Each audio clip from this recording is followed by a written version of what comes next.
Cette vidéo comporte tous les commentaires d'études sur les versets disponibles dans la Bible d'études Esprit et Vie, dans Luc chapitre 22. Verset 1. La Pâque. Voir Matthieu 26 verset 2, note. Verset 3. Satan entra dans Judas.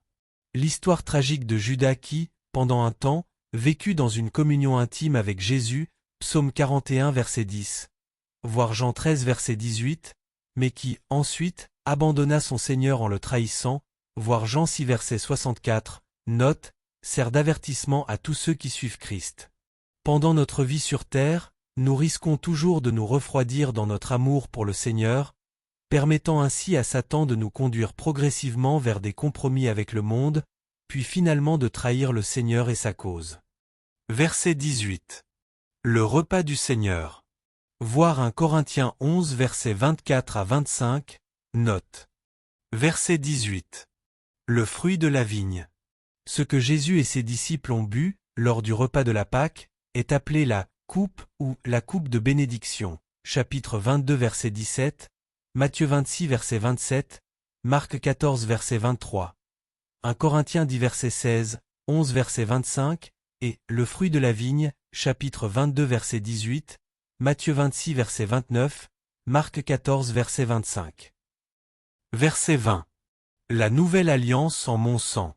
Jésus annonce le début de la nouvelle alliance basée sur son sacrifice et sur sa mort, voir Matthieu 26 verset 28, 1 Corinthiens 11 verset 25, voir Jérémie 31 verset 31, note. L'Écriture enseigne que la nouvelle alliance ne pouvait être validée qu'à travers la mort de Christ, Hébreux 9 versets 15 à 18. Les disciples sont entrés dans cette nouvelle alliance lorsqu'ils ont été régénérés et que le Saint-Esprit est venu habiter en eux, le soir de la résurrection de Jésus, voir l'article intitulé La régénération des disciples. Plus tard, le jour de la Pentecôte, ils ont été baptisés dans le Saint-Esprit, voir Actes 2 verset 4, note, voir l'article intitulé Le baptême dans le Saint-Esprit. Verset 20. Mon sang, qui est répandu pour vous. Voir Matthieu 26 verset 28, note. Versets 24 à 30. La vraie grandeur. La vraie grandeur est une question d'esprit et de cœur. On la trouve chez la personne qui exprime son amour pour Christ dans une sincère humilité, Philippiens 2 verset 3, dans un désir de servir Dieu et les hommes, et avec la volonté d'être considérée comme la moins importante dans le royaume de Dieu.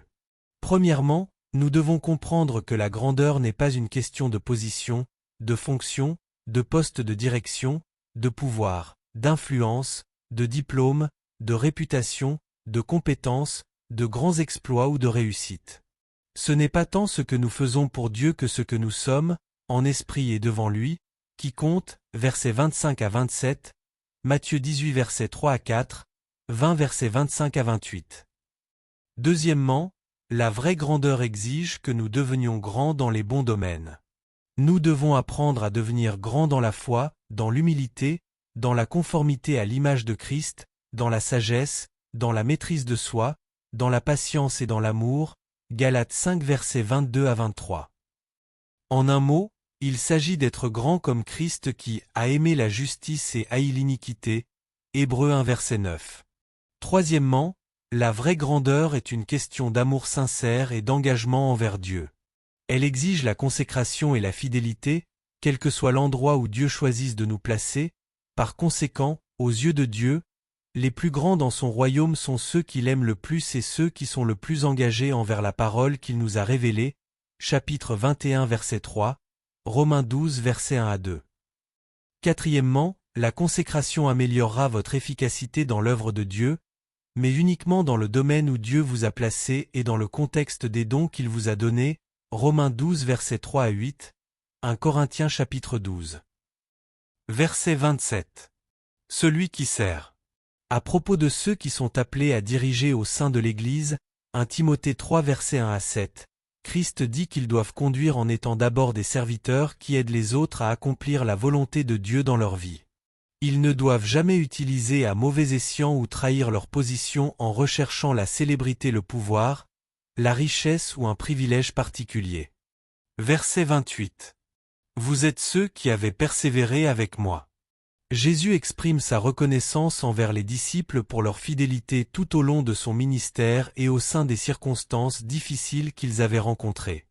Notre préoccupation principale doit également être de persévérer avec lui dans un monde qui est hostile à sa cause et à ses valeurs de justice.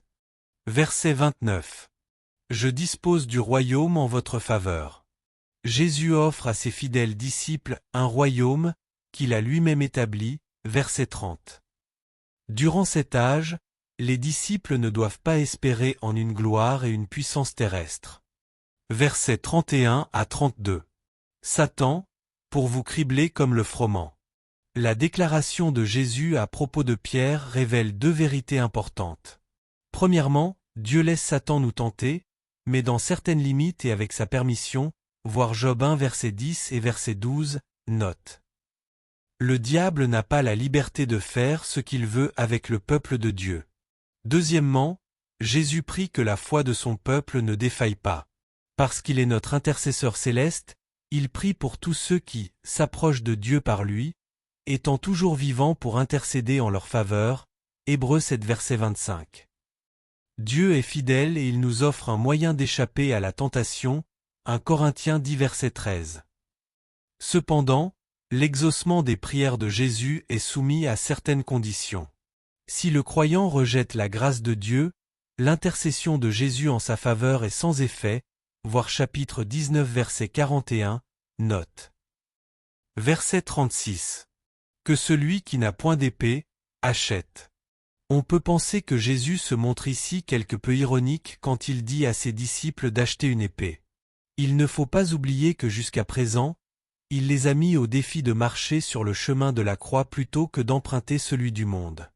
Jésus enchaîne avec l'expression, verset 37, de son engagement dans le chemin de la souffrance et de la croix auquel Dieu l'appelle. Le verset 38 montre que les disciples n'ont pas compris ce que Jésus voulait leur dire. Verset 42. Cette coupe. Voir Matthieu 26 verset 39, note. Verset 44. Sa sueur devint comme des grumeaux de sang. Pour les 10 étapes de la souffrance de Christ pour le rachat de nos péchés, voir les notes sur Matthieu 26 verset 37 et suivants. Verset 54. Après avoir saisi Jésus.